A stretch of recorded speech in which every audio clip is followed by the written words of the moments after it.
Hello students. Hello students, मैं दीपक नैन मां शारदे पावटा के ऑनलाइन प्लेटफॉर्म पर आपका स्वागत करता हूं। और जैसा कि आप जानते हैं कि हमने एक जो एमसीक्यू सीरीज स्टार्ट की है, उसमें हम फर्स्ट सीरीज चैप्टर है जो 12th क्लास बायोलॉजी से, वो हम कर चुके हैं ओल्ड एनसीईआरटी के बेस पे बात करें तो। और आज हम चैप्टर 4 है जो ओल्ड एनसीईआरटी के बेस पे रिप्रोडक्टिव हेल्थ, इसके बारे में जो क्वेश्चंस हैं एमसीक्यू क्वेश्चंस वो डिस्कस करेंगे। और ये भी आपका 3 पार्ट्स में रहेगा, जिसके अंदर हम फर्स्ट 15 क्वेश्चन फर्स्ट पार्ट में करेंगे, उसके बाद 30 तक सेकंड में रहेंगे और 45 क्वेश्चंस थर्ड पार्ट में डिस्कस किए जाएंगे। इसके साथ ही जो आपका ये फर्स्ट पार्ट है, इसके अंदर हम इस चैप्टर से रिलेटेड कुछ कॉन्सेप्ट है वो भी डिस्कस करेंगे, ताकि आपको जो क्वेश्चंस है उनको करने में इजी रहे। तो स्टार्ट कर लेते हैं समरी से। और रिप्रोडक्टिव हेल्थ, इससे रिलेटेड कुछ बातें हम 10th क्लास के अंदर भी पढ़ते हैं। में फूड ऑर्गेनिज्म रिप्रोड्यूस के लास्ट में एक सेक्शन दिया हुआ है रिप्रोडक्टिव हेल्थ से रिलेटेड। और इस चैप्टर में, ये चैप्टर एक अवेयरनेस से रिलेटेड चैप्टर है। यहाँ पे हम कुछ बातें हैं, जनरल बातें हैं, उनका यहाँ पे डिस्कशन किया हुआ है जो हमको पता होना बड़ा जरूरी है। और इसमें कुछ बातें क्या क्या हैं, सबसे पहले तो यही बताया हुआ है कि जो रिप्रोडक्टिव हेल्थ क्या होती है, इसकी डेफिनेशन। और रिप्रोडक्टिव हेल्थ मीन्स रिप्रोडक्टिव जो ऑर्गन्स होते हैं वो नॉर्मली फंक्शन करते हैं, उनसे रिलेटेड कोई भी डिजीज है उनका एक प्रॉपर मेडिसिन या फिर उनका ट्रीटमेंट हमारी सोसाइटी में अवेलेबल है। तो कुछ बातें यदि कि सोसाइटी में पाई जाती हैं तो उसी को हम क्या बोलते हैं, रिप्रोडक्टिव हेल्दी सोसाइटी। जैसे वहाँ पे लोगों को अवेयरनेस है सेक्स रिलेटेड जो मैटर्स हैं उनसे रिलेटेड, इसके अलावा रिप्रोडक्टिव रिलेटेड जो मैटर्स हैं, जैसे इन्फेंट वगैरह है जो उसकी डेवलपमेंट कैसी है, प्रेगनेंसी से रिलेटेड है, फर्टिलाइजेशन से रिलेटेड है, इनफर्टिलिटी है, सेक्सुअल ट्रांसमिटेड डिजीज हैं। यदि ये चीज़ें अवेयर्ड हैं एक सोसाइटी के अंदर तो उसको हम रिप्रोडक्टिवली हेल्थी सोसाइटी बोलते हैं। इसके अलावा गवर्नमेंट के द्वारा भी काफ़ी इनिशिएटिव है वो किए जाते हैं, ताकि टाइम टू टाइम लोगों को इससे रिलेटेड अवेयर किया जा सके। इसके अलावा हमारे इंडिया के अंदर ही जो कुछ प्लान्स हैं वो लॉन्च किए गए, ताकि लोगों को अवेयरनेस आए। ज़्यादातर जो पॉपुलेशन एक्सप्लोजन है उसको रोकने के लिए सबसे पहले इंडिया ही कंट्री थी जिन्होंने एक नेशनल लेवल पे जो प्रोग्रामिंग है वो की थी पॉपुलेशन एक्सप्लोजन को कंट्रोल करने के लिए। तो कुछ जनरल सी बातें हैं इसमें। इसके अलावा कुछ साइंटिफिक टर्म भी हैं, जैसे अमाइनो सेंटेसिस, एक एमनियोटिक फ्लूइड होता है, एमनियो सेंटेसिस एक टेक्निक हम पढ़ेंगे जिसमें एमनियोटिक फ्लूइड है वो लिया जाता है मदर वोम से और उसका टेस्ट किया जाता है कुछ क्रोमोसोमल डिसऑर्डर्स है उनको चेक करने के लिए। इसके अलावा इस चैप्टर के अंदर कुछ बर्थ कंट्रोल मेथड्स हैं उनके बारे में जिक्र किया हुआ है। बर्थ कंट्रोल मेथड्स, जैसे कि हम 10th क्लास में भी इसके बारे में पढ़ते हैं। यहाँ पे कुछ नेचुरल मेथड दी हुई हैं, natural methods of birth birth control. इसके अलावा बैरियर मेथड्स हम पढ़ेंगे। इसके अलावा आपको इसका एक ओवरव्यू है वो पहले पता होना चाहिए। इसके अलावा यहाँ पे IUD है, इंट्रा यूट्राइन डिवाइसेज। इसके अलावा पिल्स हैं, पिल्स में ओरल पिल्स भी आ जाती हैं और वेजाइनल पिल्स भी आ जाती हैं। इसके अलावा इम्प्लांट्स का भी आपको जिक्र रहना चाहिए, तभी हम है वो फॉलो कर पाएंगे। इसके अलावा कुछ सर्जिकल मेथड्स भी, सर्जिकल मेथड्स।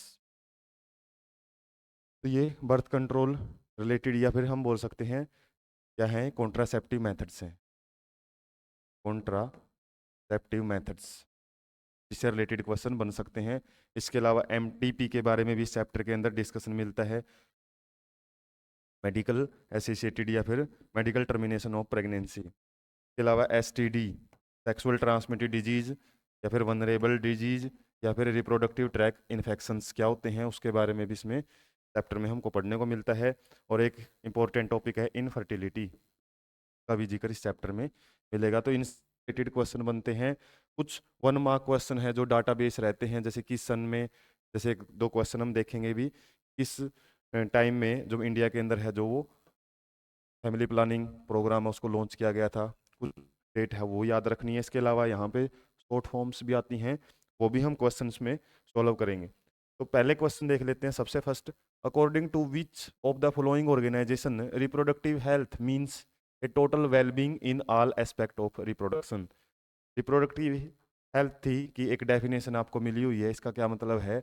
ए टोटल वेलबींग, वेलबींग का मतलब है सही तरीके से होना किसी भी इंडिविजुअल का, in all aspect, aspect means हर पहलू, जैसे वो मेंटली भी हो, फिजिकली हो, के अलावा इमोशनली, के अलावा सोशली, इस टाइप के यदि हर एस्पेक्ट से कोई भी ऑर्गेनिज्म वेलबींग है तभी हम उसको क्या बोलेंगे? रिप्रोडक्टिवली हेल्दी है वो। तो कौन सी ऑर्गेनाइजेशन है? ये तो जर्नल सा आइडिया हमको पता लग जाता है, वर्ल्ड हेल्थ ऑर्गेनाइजेशन। तो ये अवेयरनेस से रिलेटेड ही इस चैप्टर में कुछ टर्म्स हैं वो आपको याद रखनी है। WHO ने ही ये डेफिनेशन है वो दी हुई है कि रिप्रोडक्टिव हेल्दी इंडिविजुअल हम किसको बोलेंगे। नेक्स्ट क्वेश्चन देख लेते हैं। Which one of the amongst following is first country in the world to initiate action plans and programmes at national level? ये हमने डिस्कस किया था, इंडिया ही है ने सबसे पहले 1951 के अंदर ही फैमिली प्लानिंग है वो प्रोग्राम है उनको लॉन्च कर दिया था। नेक्स्ट, फैमिली प्लानिंग से रिलेटेड जैसे क्वेश्चन बनी गया तो किस सन में? 1951 के अंदर है इंडिया के अंदर इसको इनिशिएट किया गया था। ये डायरेक्ट क्वेश्चन है, इससे रिलेटेड तो डाटाबेस क्वेश्चन है आपको याद ही रखने पड़ेंगे। RCH ये फुल फॉर्म आपसे पूछी हुई है इस चैप्टर में, काफ़ी फुल फॉर्म आती हैं, जैसे बताया था STD, वनरेबल डिजीज, RTI क्या होती है, अभी तीनों टर्म्स मैंने यहाँ पे बताई थी, sexual transmitted disease, venereal disease, RTI reproductive tract infection. इसके अलावा जैसे RCH आ गया है अभी, इसका मतलब क्या होता है? Reproductive and child health care. ये NCERT में दी हुई है इसकी डेफिनेशन। इसके अलावा CDRI ये भी हम पढ़ेंगे, सेंट्रल ड्रग रिसर्च इंस्टीट्यूट। इसके अलावा यहाँ पे कुछ और भी मिलेंगे आपको, जैसे फर्टिलिटी वाली जो टॉपिक है उसके अंदर मिलती हैं काफ़ी सारी। इसके अलावा एड्स है, acquired immuno deficiency syndrome, HIV, human immuno human immuno virus, एक वायरस है जो कि एड्स डिजीज है उसको कोज करता है। इसके अलावा गिफ्ट, एक गिफ्ट, एक इंट्रा साइटोप्लाज्मिक स्पर्म इंजेक्शन, के अलावा एम्ब्रियो ट्रांसफर। तो ऐसी काफ़ी सारी इसके अंदर क्या है, एब्रीविएशंस हैं जिसकी आपको फुल फॉर्म से रिलेटेड क्वेश्चन बन सकता है। तो यहाँ पे हम देख सकते हैं reproductive and child health care एक क्या है, ये डिपार्टमेंट है इंडिया के अंदर जो कि क्या करता है? रिप्रोडक्टिव प्रोडक्शन से related जो भी मैटर्स हैं या फिर चाइल्ड हेल्थ केयर से रिलेटेड जो भी अलग अलग प्लान्स हैं इंडिया के अंदर, ये प्रोग्राम्स हैं उनको लॉन्च करता है। और इसकी जिम्मेदारी के अंदर, रिस्पॉन्सिबिलिटी के अंदर है वो प्रोग्राम लॉन्च किए जाते हैं, उनका मतलब ये देखा जाता है कितना वो आगे अप्रोच कर पा रहा है। The techniques which makes use of amniotic fluid, ये एमनियोटिक फ्लूइड कहाँ होता है? Around developing foetus in the uterus. Uterus के अंदर एक फ्लूइड प्रेजेंट होता है ग्रोइंग फिटस के सराउंडिंग में जब ड्यूरिंग द प्रेगनेंसी। और इस फ्लूइड के अंदर क्या होते हैं? कुछ सेल्स, कुछ टिश्यू, खासकर कुछ सेल्स हैं या फिर कुछ सिक्रीशंस हैं, सिक्रीशंस फ्रॉम द फीटस वो प्रेजेंट होती हैं। और इस फ्लूइड को हम एग्जामिन करके क्या पता लगा सकते हैं? जैसे बताया था कि उसके अंदर कोई ऐसी डिजीज ना हो जो उसको, जेनेटिक डिजीज ऐसी ना हो जो अनक्यूरेबल हो, या फिर उसका क्योर यदि पॉसिबल है तो हम अर्ली स्टेज में उसको इलाज कर सकें। लेकिन इसका मिसयूज किसके लिए किया जाता है? सेक्स डिटर्मिनेशन के लिए। सेक्स डिटर्मिनेशन के लिए इस मेथड का जो मिसयूज किया जाता है, इससे पता लगाया जाता है कि ग्रोइंग फिटस बॉय है या गर्ल है। यदि गर्ल है तो उसको इंडिया के अंदर या फिर कुछ अदर कंट्रीज में भी क्या किल करवा दिया जाता है?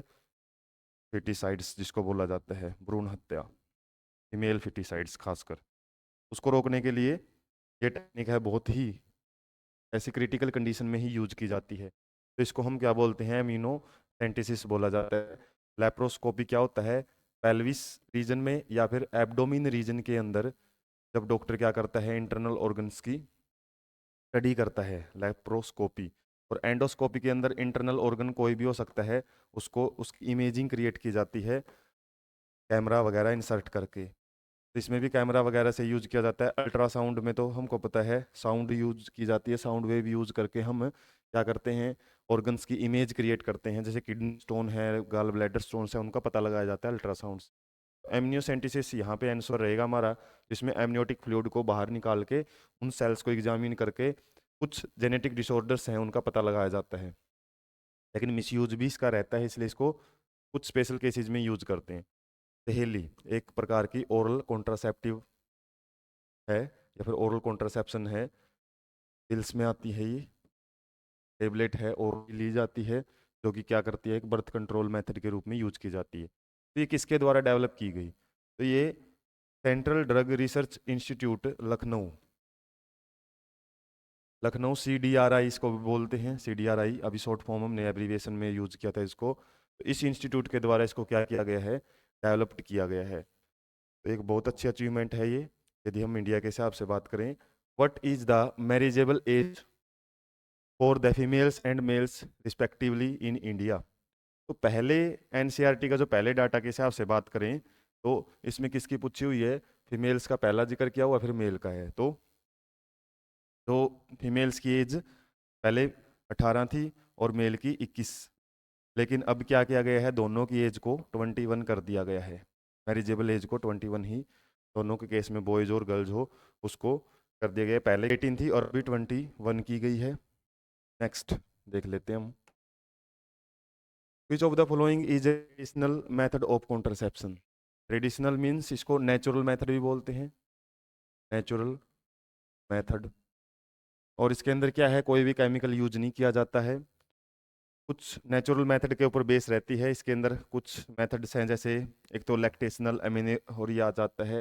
ये क्या होता है, ड्यूरिंग द इंटेंस लैक्टेशन, जब आफ्टर डिलीवरी क्या होता है, इंटेंस लैक्टेशन या फिर मिल्क प्रोड्यूसन होता है के लिए, ब्रेस्ट फीडिंग के लिए, ताकि यंग वंस को अच्छे से न्यूट्रिशन प्रोवाइड किया जा सके। उस केस में क्या रहता है, प्रोलैक्टिन हार्मोन, वो अच्छी खासी अमाउंट में ब्लड में रहता है और ये प्रेस करता है किसको, गोनेडोट्रोपिन हार्मोन्स को। गोनेडोट्रोपिन हार्मोन्स हैं, उनकी सिक्रीशन को रोक के रखता है, जिसकी वजह से ओव्यूलेशन नहीं हो पाता है। तो लैक्टेशनल एमेनोरिया के अंदर यही है कि जो एग है या ओव्यूलेशन है वो नहीं हो पाती है, जिसकी वजह से फर्टिलाइजेशन के चांसेस नहीं है। तो यहाँ पे कोई केमिकल वगैरह यूज करने की जरूरत नहीं पड़ती, इसलिए इसको नेचुरल मेथड बोलते हैं। इसके अलावा एक होती है कोइटस इंटरप्टस, इंटरप्टस। इसके अंदर क्या होता है, ड्यूरिंग द कोइटस या इंटरकोर्स के टाइम जो स्पेनिस है उसको रिमूव कर लिया जाता है फीमेल रिप्रोडक्ट ट्रैक से बिफोर इजैकुलेशन, इजैकुलेशन। तो एक मेथड ये है नेचुरल मेथड में। और इसके अलावा एक मेथड रहती है जिसके अंदर पीरियोडिक एब्स्टिनेंस भी बोलते हैं। इसके अंदर क्या किया जाता है, जो फर्टाइल पीरियड होता है, फर्टाइल पीरियड, उसके अंदर क्या किया जाता है, अवॉइड किया जाता है इंटरकोर्स से। फर्टाइल पीरियड कब से कब तक रहता है, 14 to 17 या फिर 11 to 17 डेज, जो मेंस्ट्रुअल साइकिल का टाइम ओवम रिलीज होता है। तो इनको पीरियडिक का मतलब होता है टाइमिंगली, टाइम अनुसार। एब्सिस्टेंस मतलब एक प्रकार से रुकाव किसी भी चीज़ का, या फिर बाधा हम बोल सकते हैं कि उस टाइम पे क्या है, कोइटस से अवॉइड किया जाता है इन ड्यूरेशन के टाइम। इसको पीरियडिक एब्स्टिनेंस बोलते हैं। ये कोइटस इंटरप्टस है और एक लैक्टेशनल एमेनोरिया। ये तीनों क्या है, नेचुरल मेथड है कॉन्ट्रासेप्शन की। इसके अलावा इम्प्लांटेशन, ये इसमें क्या किया जाता है, कुछ कॉम्बिनेशन है या फिर कुछ हार्मोन्स हैं, वो बॉडी के अंदर इंसर्ट किए जाते हैं इम्प्लांटेशन में। इसके अलावा या फिर स्किन के अंडर भी इम्प्लांट कर दिया जाता है। इसके अलावा कंडोम्स क्या होते हैं, ये बैरियर मेथड्स में आता है। स्टेरिलाइजेशन, ये क्या है, एक परमानेंट क्योर होता है, जिसके अंदर ट्यूबेक्टोमी, ट्यूबेक्टोमी एंड वैसेक्टोमी आ जाती है। वैसेक्टोमी में तो क्या करेंगे हम, जो एसेसरी डक्ट होती है फीमेल के अंदर फैलोपियन ट्यूब और मेल के अंदर वास्ट डिफरेंस, उनको क्या कर दिया जाता है, ब्लो कर दिया जाता है, कट करके टाई कर दिया जाता है। तो ये नेचुरल मेथड में लैक्टोशनल एमोनोरिया, इसके अलावा पीरियडिक एब्सिस्टेंस भी आ जाता है, तो वो एंसोर रहता। कोइटस इंटरप्टस भी इसी का एक एग्जाम्पल है। उसके बाद विच of the following contraceptive also provide protection from contacting STD and AIDS, इसमें से कौन सी ऐसी कॉन्ट्रासेप्टिव मेथड आपसे पूछी हुई है जो एसटीडी और एड्स से भी बचाव करती है? तो यहाँ पे जो बैरियर मेथड है कंडोम्स यही बचाते हैं। इसके अलावा डायफ्राम है, डायफ्राम फीमेल्स के द्वारा यूज किया जाता है, एक प्रकार की है ये। इसके अलावा स्पर्मेसाइडल फॉर्म्स, ये स्पर्म्स को किल करने वाली कुछ केमिकल्स होते हैं इसके अंदर जो स्पर्म्स को किल करते हैं। लैक्टेशनल एमेनेरिया, ये क्या थी? एक ट्रेडिशनल मेथड, अभी हमने डिस्कस किया है ट्रेडिशनल मेथड। तो इसमें क्या होगा, बॉडी फ्लूइड्स के कॉन्टैक्ट को रोकने के लिए जो बैरियर मेथड है, बैरियर मेथड, और इसमें बैरियर मेथड में भी जो कंडोम्स है, मेल या फीमेल कंडोम्स, वो क्या करेंगे, जो फ्लूइड्स को कॉन्टैक्ट करने से रोकते हैं। इसलिए एसटीडी मतलब सेक्सुअल ट्रांसमिटेड डिजीज और एड्स एक्यून, ये एक प्रकार की डिजीज का एग्जाम्पल है। इनसे बचाव के लिए यही सबसे क्या रहता है, जो हम बोल सकते हैं कि इन सब में अप्रोप्रिएट रहता है। उसके बाद नेक्स्ट, डायफ्राम, सर्विकल कैप्स और वाल्ट्स, ये क्या हैं? बैरियर मेथड्स ही होती हैं। Barrier methods, barrier methods means pumps और ओवम का फिजिकल कॉन्टैक्ट को रोकते हैं, और ये फीमेल्स के द्वारा यूज किए जाते हैं। और इनकी अच्छी खास बात क्या है कि ये रीयूजेबल होते हैं, डिस्पोजल नहीं होते, कंडोम्स डिस्पोजल होते हैं।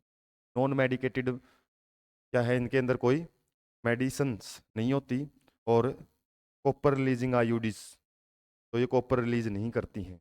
तो मेडिसिन तो इनके अंदर कोई होती नहीं है, ड्रग्स वगैरह नहीं होती।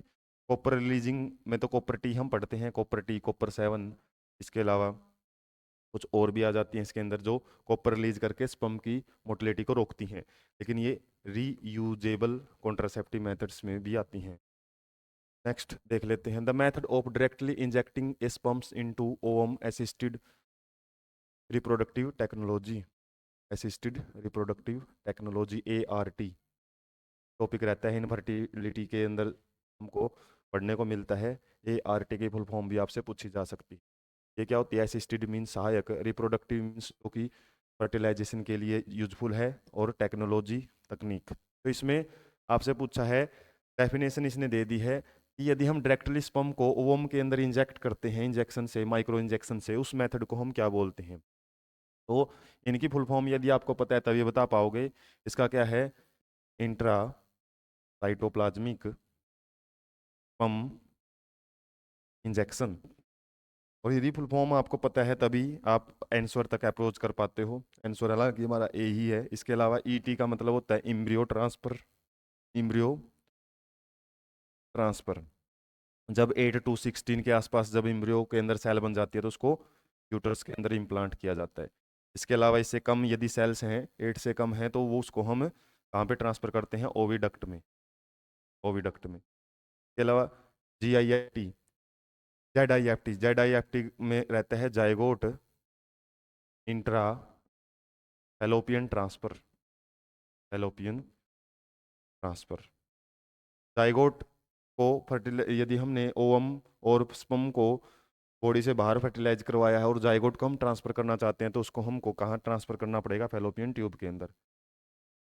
GIFT का मतलब रहता है गैमेट इंट्रा फैलोपियन ट्रांसफर। इसमें क्या किया जाता है? स्पर्म को फैलोपियन ट्यूब में ही छोड़ा जाता है, फर्टिलाइजेशन वो अपने आप करता है। लेकिन यदि उसकी फर्टिलाइजिंग कैपेसिटी बहुत कम है तो उसको डायरेक्टली स्पर्म के इसके ओवम के अंदर इंजेक्ट किया जाता है, इस टेक्निक के द्वारा, ICSI टेक्निक के द्वारा। और यदि वो फर्टिलाइजिंग के कैपेसिटी है उसके अंदर तो उसको डायरेक्टली हम किस में छोड़ देते हैं? Fallopian tube. तो उसको गैमेट इंट्रा फैलोपियन ट्रांसफर। और गैमेट में हम ओवम भी ट्रांसफर कर सकते हैं, ओवम को भी ट्रांसफर किया जा सकता है और स्पर्म को भी। कई बार ओवम रिलीज नहीं होता है फीमेल से, तो उस केस में ओवम भी डोनर से लिया जाता है। नेक्स्ट, इंक्रीज्ड IMR, ये भी एब्रीविएशंस आती हैं इस चैप्टर के अंदर। IMR मतलब इन्फेंट मोर्टिलिटी रेट बोल सकते हैं हम, जो नया जन्मा बच्चा है उसकी मृत्यु दर। और यहाँ पे मैटरनल मोर्टिलिटी रेट मतलब माता मृत्यु दर। इसमें एक चीज का इंक्रीमेंट बोला हुआ है, यदि आईएमआर बढ़ रहा है और मदर का जो डेथ या फिर मोर्टिलिटी रेट है वो कम हो रहा है, तो इससे क्या फर्क पड़ेगा? यदि ये दोनों आईएमआर आईएमआर और एमएमआर यदि ये दोनों बढ़ते हैं तो पॉपुलेशन इंक्रीज होती है, यदि दोनों में इंक्रीमेंट होता है। यदि आईएमआर इंक्रीज होता है दोनों यदि बढ़ते हैं, यहाँ पे आप एक चीज कंफ्यूज हो सकते हो, मोर्टिलिटी की बात की हुई है, यदि ये दोनों रेट मतलब मृत्यु दर बढ़ते हैं तो पॉपुलेशन कम होती है, ये याद रखना है। और यदि ये दोनों के दोनों क्या होते हैं? कम होते हैं, डिक्रीमेंट है, मृत्यु दर कम है, मर कम रहे हैं इन्फेंट और मैटरनल या फिर जो मदर है वो, उस केस में क्या होएगा? ग्रोथ है वो बढ़ेगी। और यदि इनमें से कोई एक बढ़ रहा है, आईएमआर घट रहा है और एमआर बढ़ रहा है, या फिर आईएमआर बढ़ रहा है और एमएमआर घट रहा है, उस केस में क्या रहती है? पॉपुलेशन लगभग स्टेबल रहती है, क्योंकि एक की कमी को दूसरे पूरे कर रहे हैं यहाँ पे। यदि इनकी अमाउंट बढ़ रही है तो जाहिर सी बात है ये पॉपुलेशन को बढ़ा रहे हैं, और मदर की अमाउंट यदि यहाँ पे मतलब डेथ डिक्रीज होती जा रही है तो जाहिर सी बात है कि इन्फेंट्स का रेट है वो बढ़ने के चांसेस रहते हैं। तो यहाँ पे हमारी जो पॉपुलेशन है उसके ऊपर note cause any significant change in growth rate, कोई ज़्यादा नहीं होएगा, इसमें ज़्यादा चेंज नहीं होएगा। एक्सप्लोजिव पॉपुलेशन कब होएगी? यदि दोनों के दोनों कम हो रहे हैं, ठीक है। यहाँ पे मोर्टिलिटी मतलब डेथ की बात की गई है, तो इसमें हम कंफ्यूज हो सकते हैं, तो डेथ से रिलेटेड ये आपको याद रखना है। यदि डेथ कम होएगी तो जाहिर सी बात है पॉपुलेशन बढ़ेगी। डिक्लाइन कब होएगा? जब दोनों के दोनों क्या हैं? बढ़ रहे हैं। और cause rapid increase in growth rate, rapid का तो कोई सवाल नहीं है, यहाँ पे हम बोल सकते हैं कि इंक्रीज है और एक डिक्रीज है, तो जाहिर सी बात है क्या होएगा? कोई भी सिग्निफिकेंट चेंज है वो देखने को नहीं मिलेगा। उसके बाद intensively lactating mothers do not generally, हालांकि इसका मैंने साइंटिफिक रीजन पहले भी डिस्कस कर लिया है। यदि किसी मदर में इंटेंस लैक्टेशन हो रहा है, मिल्क प्रोडक्शन है वो ज़्यादा रहता है, कब? After the delivery, after delivery normally up to 6 months, जब तक यंग बोर्न बेबी और 6 मंथ तक नहीं हो जाता उस टाइम तक इंटेंस लैक्टेशन रहता है, तो वो कंसीव नहीं है। कंसीव मीन्स उसके अंदर फर्टिलाइजेशन होकर प्रेगनेंसी वो स्टार्ट नहीं हो सकती नेक्स्ट। क्यों नहीं हो सकती? उसका रीजन क्या है? अभी मैंने बात की थी यहाँ पे, एक prolactin hormone, prolactin milk secretion hormone होता है जो कि ब्लड में बना रहता है, और यदि ये ब्लड में है तो ये क्या करेगा? गोनाडोट्रोपिन हार्मोन्स होते हैं जो गोनाडोट्रोपिन हार्मोन्स, उनकी सिक्रीशन को क्या करता है? ये रोक के रखता है। तो suppression of gonadotropin hormones, gonadotropin hormone जो कि पिट्यूटरी ग्लैंड से सिक्रीट होते हैं, उनकी सिक्रीशन को रोक के रखा जाएगा। और गोनाडोट्रोपिन हार्मोन्स के अंदर ही एलएच एंड एफएसएच आते हैं, और एफएसएच क्या करता है? फॉलिकुलर स्टिमुलेटिंग हार्मोन, ये फॉलिकल्स को डेवलप करता है। इससे पिछले चैप्टर में हमने इससे रिलेटेड काफ़ी डिस्कशन किया था। और एलएच वो हार्मोन है जो ओव्यूलेशन करवाता है, तो ये हार्मोन्स ही नहीं आएंगे ब्लड में तो जाहिर सी बात है ओव्यूलेशन नहीं हो पाएगा। के साथ ही आपके साथ एक इम्पोर्टेंट इन्फॉर्मेशन है, यदि आपको बायोलॉजी से रिलेटेड इम्पोर्टेंट डिस्कशन या इम्पोर्टेंट नॉलेज लेनी है 9th क्लास से रिलेटेड, जो बायोलॉजी के चैप्टर्स हैं 10th क्लास के अलावा 11th एंड 12th क्लास के जो चैप्टर्स, ये यदि आपको एनसीईआरटी बेस्ड इंपॉर्टेंट क्वेश्चंस या फिर इंपॉर्टेंट जो नोट्स से स्टडी करनी है, तो इसके लिए आप एक चैनल है जो बायोलॉजी बाय दीपक नैन, तो वहाँ से आप totally restricted to NCERT biology से रिलेटेड आप वहाँ डिस्क को कर सकते हो। इसके अलावा हम आगे बढ़ते हैं, हमारा जो एक सेकंड लास्ट क्वेश्चन रहेगा, question 14। Sterilisation techniques are generally foolproof methods of contraception with least side effect. जो स्टेरिलाइजेशन मेथड्स होती हैं जिसके अंदर क्या किया जाता है? एसेसरी डक्ट होती हैं, जो एसेसरी डक्ट डक्ट मेल के अंदर बात करें तो क्या रहती है, वास डिफरेंस, वास डिफरेंस, और जबकि फीमेल में क्या रहती है, ओविडक्ट, ओविडक्ट। तो इनको क्या किया जाता है, cut and tie, cut and tie कर दिया जाता है, कट करके इनको बांध दिया जाता है। यदि वास डिफरेंस को कट करेंगे तो वैसेक्टोमी होता है, अभी हमने डिस्कस किया था, और इसको करेंगे तो ट्यूबेक्टोमी बोलते हैं, ट्यूबेक्टोमी। और इन केसेज में क्या है, जो ओवम ट्रांसफर या फिर गैमेट ट्रांसफर हम बोल सकते हैं, एक क्वेश्चन यहाँ से ही बनता है, गैमेट ट्रांसफर उसको रोका जाता है, ना कि गैमेटोजेनेसिस को। गैमेटोजेनेसिस पे कोई असर नहीं पड़ता है इस मेथड से, गैमेट फॉर्मेशन तो होता है, गैमेट ट्रांसफर को ही रोका जाता है। ट्रू एंड फॉल्स एनसीईआरटी में दिया हुआ है, तो वहां पे गैमेट ट्रांसफर को ही हम रोकेंगे इसमें। तो एक फुल प्रूफ है, इसमें कोई चांसेज ही नहीं है फर्टिलाइजेशन के। लिस्ट साइड इफेक्ट, इसके साइड इफेक्ट भी बहुत कम रहते हैं। ये एक लास्ट ऑप्शन की तरीके से यूज किया जाता है, यदि आगे जो चाइल्ड प्रोड्यूस नहीं करने हैं तो उस केस में जो कपल्स हैं इसको एक लास्ट ऑप्शन के रूप में लेते हैं। येट मीन्स फिर भी एक लास्ट ऑप्शन क्यों यूज किया जाता है इसका, इसके आपके रीजन दिए हुए हैं कुछ, और इन रीजन में से आपको ढूंढना है कि कौन सा इसका करेक्ट रीजन है। तो करेक्ट आपने सबसे पहले देखना है करेक्ट है या इनकरेक्ट, आपसे पूछा हुआ है। ऑलमोस्ट इरिवर्सिबल, इरिवर्सिबल मीन्स इसको हम दोबारा यदि नॉर्मल पहले जैसा करना चाहें तो नहीं कर सकते, जो कट वगैरह लगाने के बाद टाई किया है तो उसको दोबारा जॉइंट करना है वो बड़ा मुश्किल रहता है, गैमेट ट्रांसफर है वो नहीं हो पाते फिर उस केस में बिल्कुल भी, यदि हम चाहें फिर भी। तो ये इरिवर्सिबल होता है, इसको हम वापस दोबारा एज इट इज नहीं कर सकते, ये इसका सही रीजन मान सकते हैं हम। One of the misconception that it will reduce sexual अर्ज, ये भी एक मिसकंसेप्शन है कि जो सेक्सुअल विलनेस है वो भी इससे क्या हो जाती है, कम हो जाती है। इट इज सर्जिकल प्रोसीजर, जाहिर सी बात इसमें कट करके टाई किया जाएगा, तो यहाँ पे क्या है, जो मसल्स वगैरह है, स्किन वगैरह है, उसको काट के ही इसके अंदर जो वास डिफरेंस है या फिर जो हम ओविडक्ट है उसको कट एंड टाई किया जाता है। ओप lack sufficient facilities in many parts of country, हमारे कंट्री में काफ़ी कुछ ऐसी जगह हैं जहाँ पे फैसिलिटीज है वो पूरी नहीं है।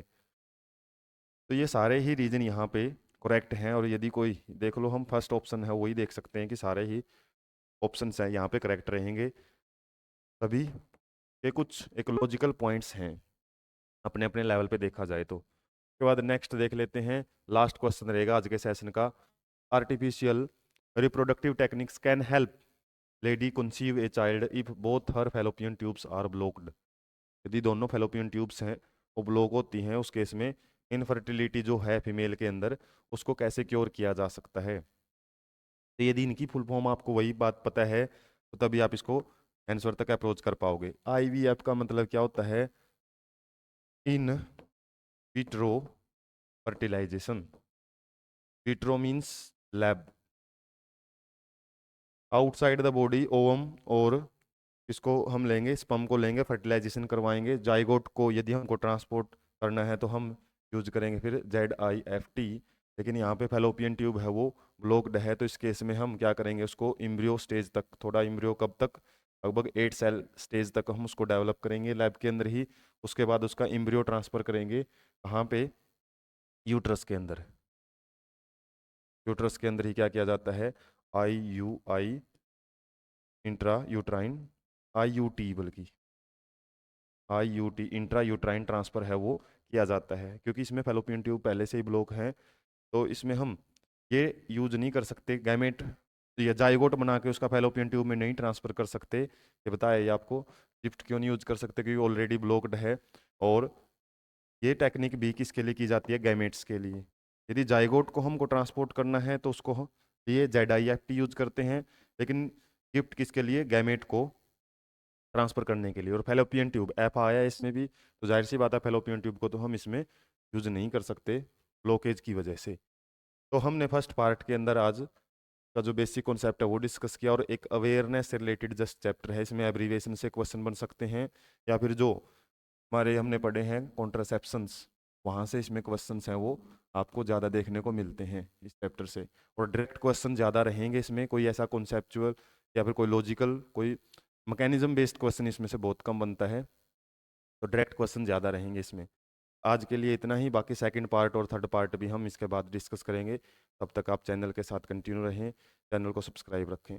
Thank you so much.